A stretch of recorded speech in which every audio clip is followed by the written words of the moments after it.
we're just glad that you're here Yes. to be a part of the Greenville community on today at the Higher Education Center. If there was a time that we need to welcome stakeholders, it's certainly time to do that as we face the challenges of education and these critical times. Yeah.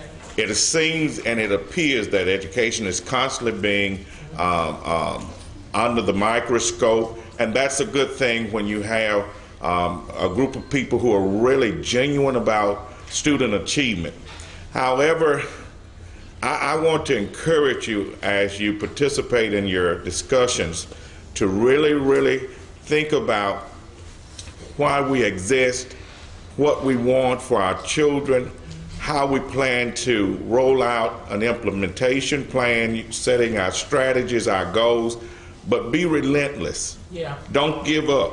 Yeah. Hang in there. Yeah. Have that stick with it kind of determination to not settle for nothing less than the best. Every day I go to work and every day I serve, I think about my hour for K-12 education is behind me. But this hour for K-12 education is presently for those who are a part of K-12 education. Sometimes I get caught between a rock and a hard place wondering, where did we go wrong? And how did we allow politics of adults to victimize the children who we presently serve? All right. The problems that we're having are not children problems over against the adult problems. We're fighting day in and day out, and when people dare to say that those who plan at night, stay up at night, grade papers at night, look at student data throughout the night, only to rise early in the morning to meet the little boys and girls that they serve every day, to suggest we're not giving our best, I beg to differ. Wow. Yeah. I beg to differ. And I need your this organization and other organizations to pull together, stay focused. I listen at our governor, and I agree with our state legislator who wants an F. What was the driving intent behind that kind of thinking? What is really under the cover there? What is the real motive? What is the real mission? And when you look at the other day, and I saw, and I know this is just a welcome, but I'm gonna be through, I promise you, or a greeting. But when I look at and listen at the governor who talks about this school around Jackson, to me it's like mixing apples and oranges. Well, when these students, I challenge him, give those students the kind of formula, the financial formula that we receive in the Delta. Give them the kind of test that our children have to have in order to get a diploma. Give those kinds of children, or those children in those schools who can leave school at 3 o'clock and go on and be children while their children go on and enjoy some extra recreation in the afternoon. Our children are burning it on both ends of the candle. They are staying awake at night. They're in the after-school programs. They're in before-school programs. They're in between programs just to satisfy what they call rigorous standards. But this is not a level playing field for all the children, because there are other children who do not have to do this, but they can go right on to college. They can go right on into universities. But our children, then you want to talk about 16,000 didn't graduate, ask those who are the powers that be, are they in the way of those children not graduating? So I guess I get passionate. It's still early in the morning, but we got to stay in here and do this. We got to speak for these little babies who need us to speak for them. And so if I can do anything to help you while you're here, count on me. Last night I was at the Louvian meeting with a lawmaker from Washington, D.C. about this business of education in Mississippi, particular in Mississippi, in the Mississippi Delta. And I'm gonna tell you this in closing. While we're sitting around talking about what they did in Sunflower County, and that's all we did was talk about it. Well, I told some gentlemen the other day, Sunflower County is our neighbor. They consolidated and they're doing stuff up under conservatorship. We who were neighbors to Sunflower County should have stood with Sunflower County because that snake was too close to us. Now it can crawl through the fence. It's in Balva County, and guess what? It's going to creep to Washington County.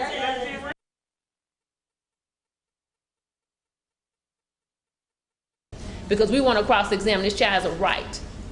And even in a situation where a child may have been wrong, and I'm an attorney, so I feel like if that child has a right to due process, even when he may have been wrong, he has a right to hash out those issues so the determination can be made. Because sometimes you're wrong as an administrator. Maybe you got a wrong impression of what happened.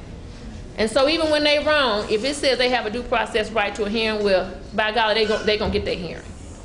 Because they say, well, you know he was wrong, Ms. Merchant, why you in here? You know you wrong. Your policy says he gets due process. All I'm saying is give him his due process. At the end of the day, they uphold the decision, but he has a right. And that's where I get frustrated. That's because what a lot of districts do is they just walk through the motions. They're not really giving them due process. Due process means you have a right to confront the people who these allegations against you. They got the students sitting out in the hall while all the people are coming in the room discussing this child. So he has a right to say, no, you got it wrong. And how you gonna cross-examine somebody if you in the hall? And that's what they're doing. And so no, we're not going to a school district. I'm not there to be adversarial. I want to say that. I'm there on behalf of the child and to make sure that they are given their rights according to the law. And if you give them their rights according to the law, then Ms. Merchant don't have to be there. But when you take it to the left and these children are being ran over, then yes, I'm gonna be there to make sure you give them what they need.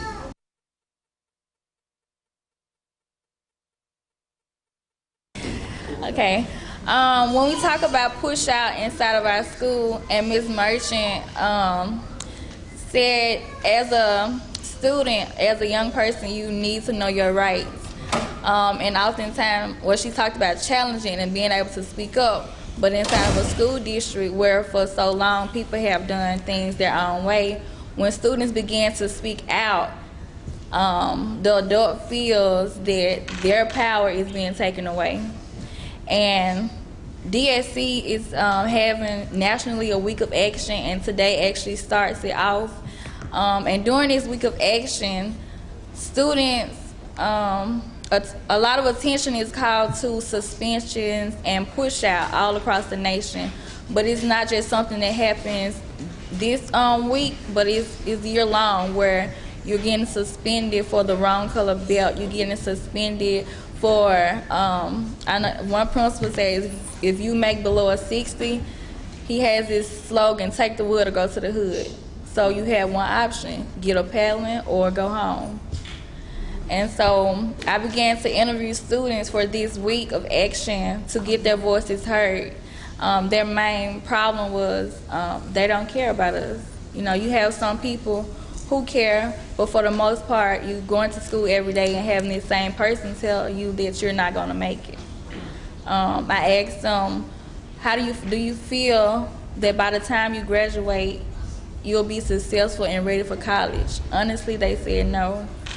Because it's hard to make it inside of a school district where you don't have someone positive, whether it's teachers, administrators, principals, behind you. So when we talk about push out, you know, it's so easy for a student, a young person, to be pushed out and then sent to the jailhouse. Especially for our young males, like Ms. Ellen talked about. You go to alternative school and we have a lot of males who end up in the jailhouse. In the jailhouse. And once they come from there, I have 10 classmates, 10 seniors. Once they came from the jailhouse, they don't come directly back to school. They have to go to the alternative school for 20 days, and then they can come back to high school. But now they've already done their 20 days, and they're still not in school. But they're not questioning the process because they already know what the response from people in the school district is going to be. You don't have a voice, like you don't have any power. Why are you challenging what we're doing?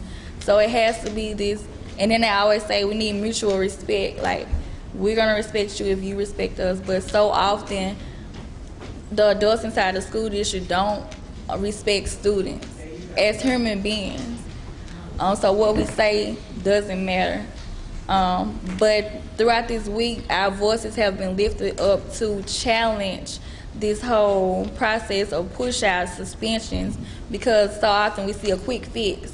If a student is in trouble, you are ISS, OSS, detentions, suspensions, or paddling.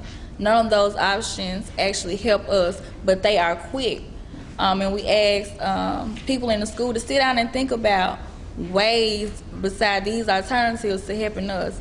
They don't want to do that because it takes time. It takes patience to think about all these things that will help us. So when you think about who's there to help us inside of our own school district, you can count them on your hand. Wow.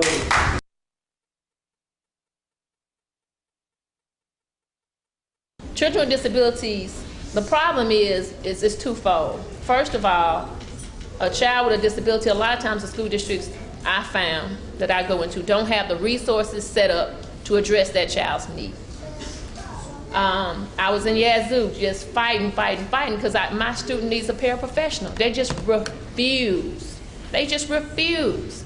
And what I've done is I've gotten somebody to act as a paraprofessional, someone who's volunteered to go down there once a month to sit with the child, find out what assignments he missed, sit in the library with him for 1 or 2 hours, do those assignments with him, and give them back to the teacher. And this is the first 9 weeks that child has passed. He's repeated the 7th grade twice. And so I went in that meeting, I said, now you tell me why we got to come down here and help this child to make him pass, because he's capable of passing. Now what you got to say, you know?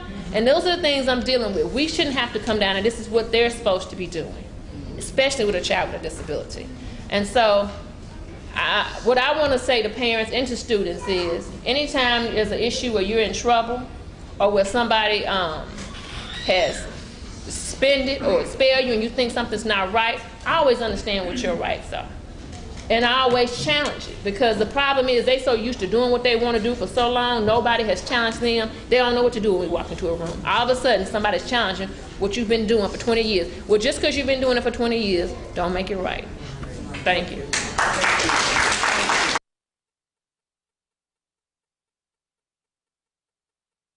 If you're suspending kids every day, they're missing lessons, they're missing stuff that could guide them into their future, and then all their grades drop, and you frown on the school district.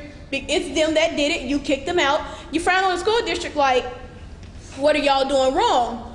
But if you would take your time and look at the students, some of these students are exceptionally gifted. That's right. And they do what they're supposed to do, but even I'm like this. If I get bored, I have nothing to do, I'm going to sit there and joke around.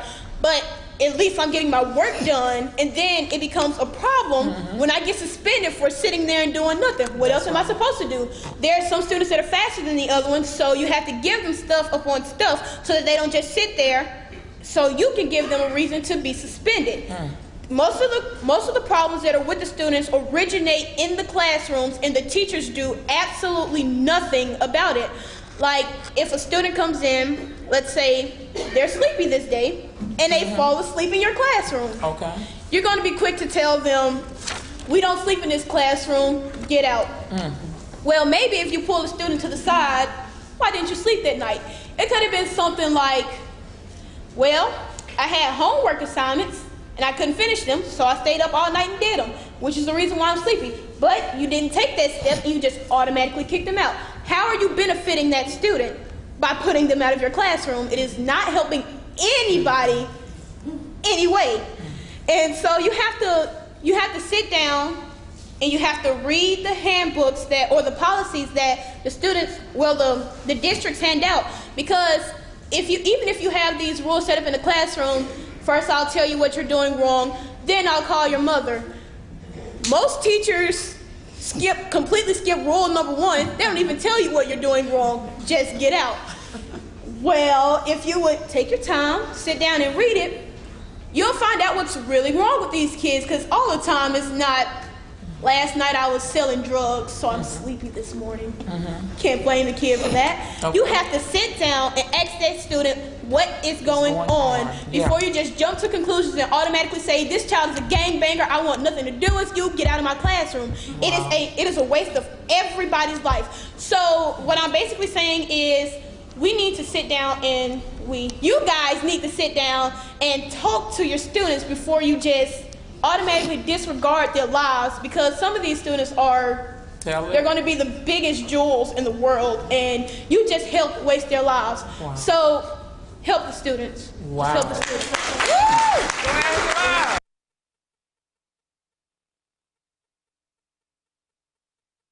I'm going to talk to the parents first. You know that you are the most important person in your child's life. And you have the ability to influence and also to motivate them. When you are involved and supportive, the child benefits. Now, when I say supportive, I'm talking about supporting them in the right way. We don't want you going to the school system just because it's something that your child came home and said. If you have a problem, this is me. If you have a problem, go there trying to get an answer as how it can be solved. I was an administrator in elementary school, K through 5, for 12 years. And some of the experiences I had, you know, you have to kind of say, God, give me the whatever it is. I had a parent to come there and tell me that one of your teachers was talking down to my child, and they said this and they said that. I sat there and I listened at them. I said, I'm not going to call a name. I said, do you know what? If you don't believe everything that your child comes home and tell me about what my teacher said to your child, I will not believe what your child came to the school and told me about you. I started naming some things that the child had said about, you know, what happened at home, and they got kind of quiet. I said, sometimes we have to really find out if it's a fact or if it's something that we want to, you know, kind of get out of proportion. So from then on, that was the best parent, one of the best parents, because I started telling them about some of the things that their children had come to the school and said. Parents, teachers, administrators, most of the time we don't have problem children. What we do have is children with problems. When we find out what that problem is that that child has, sometimes that disruptive behavior can be nipped in the bud. But we first have to what? Sit and listen.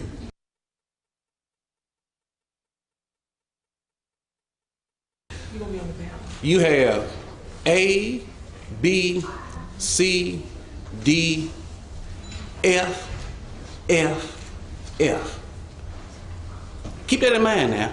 You have A for star, B for high performing, C for successful, D for academic watch.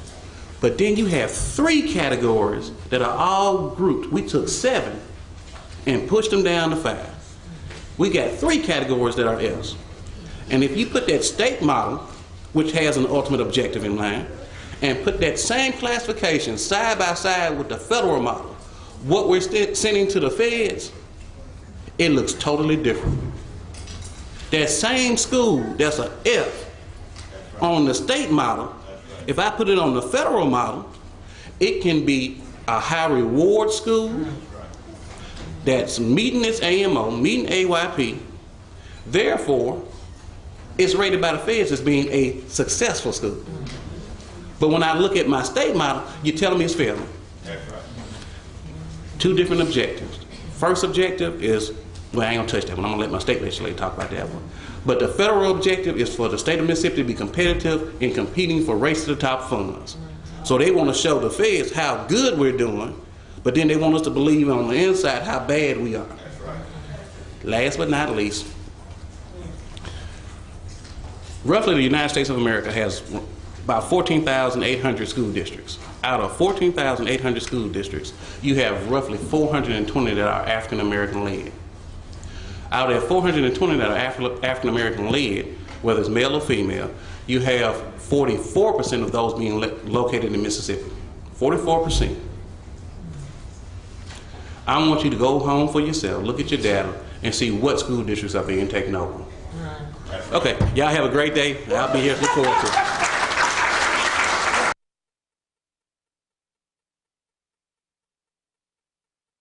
What we're saying here today, you got to come to the Capitol and sing it, along with me.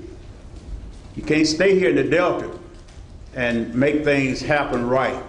Superintendents, principals, school officials, you have to do like we did in 1982, Reform Act. We took off a day. They said, well, you can't take it. All of us decided to come to Jackson.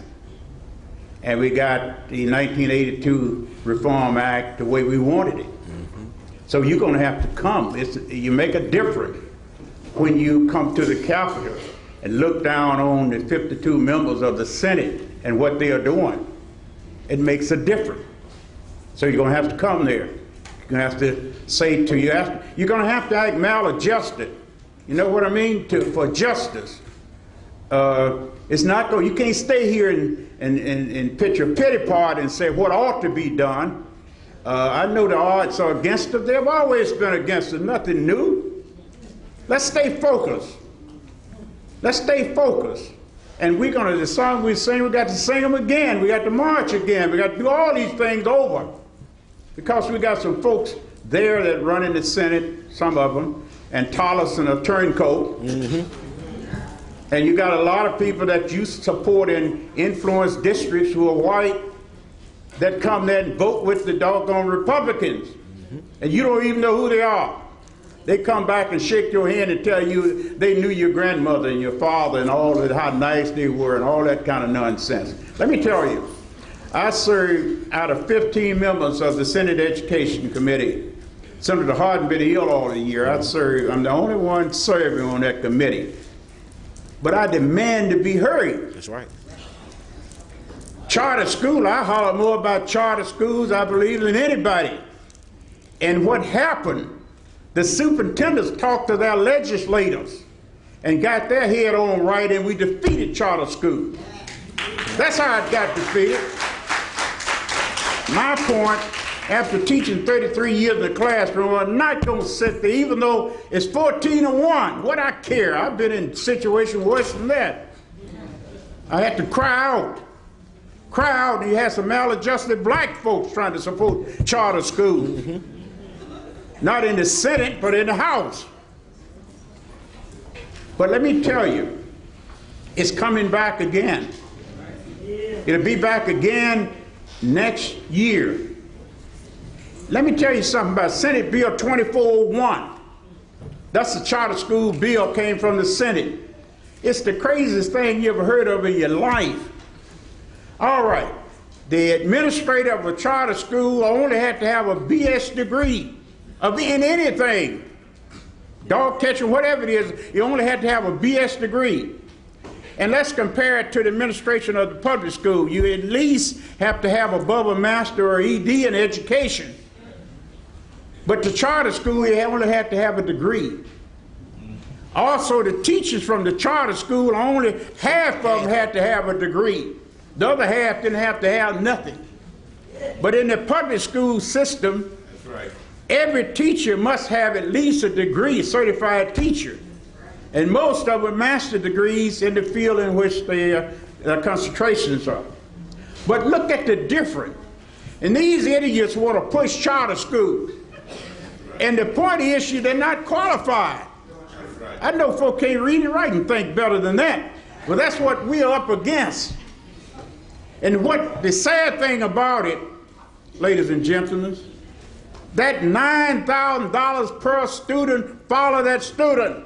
That's how much the state put up per student. $9,000. That $9,000 follow the student. Let's say, for an example, Greenville school system, 200 students leave the school system. I don't know how much money you may get, $19 or $20 million from the state. If 200 leave, that's $1.8 million from your budget.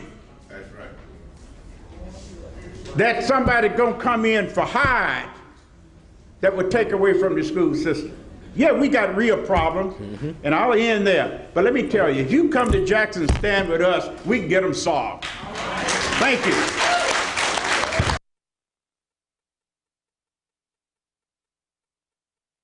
Yes, we're going to have a dog day for education coming up next year, and I'll tell you why. The impact program is that the tuition prepaid program in the state is $94 million in the hole. Our state retirement system is $68 million in the hole. Medicaid is going to be $250 million in the hole. We're going to have a deficit probably in corrections of about $100 million. Now, we're looking at almost $500 million that we're going to be in the hole. Now, what do you think will happen to education? It's going to be a real challenge next session to get even funded at the present level. It's going to be difficult to get you back at the present level of funding. What's going to happen is, I believe that you're going to see some additional cuts in your educational budget. And that's going to be less teachers, there's going to be less buses, there's going to be less buildings, there's going to be less everything that goes into having a sustainable school system. I'm telling you right now. So the challenge is that we have to be very aggressive now so that we don't lose our level of funding. And I'm telling you, it's going to happen if we don't wake up and get out in there in the state and talk to our legislators and keep pushing them about public education, because I don't think they really care now. I think that Dr. Taylor said it. We've gotten to a point where those guys who were not brought up in the system and did not have the experience, they don't care about the public school system. Thank you, Leroy. Thank you.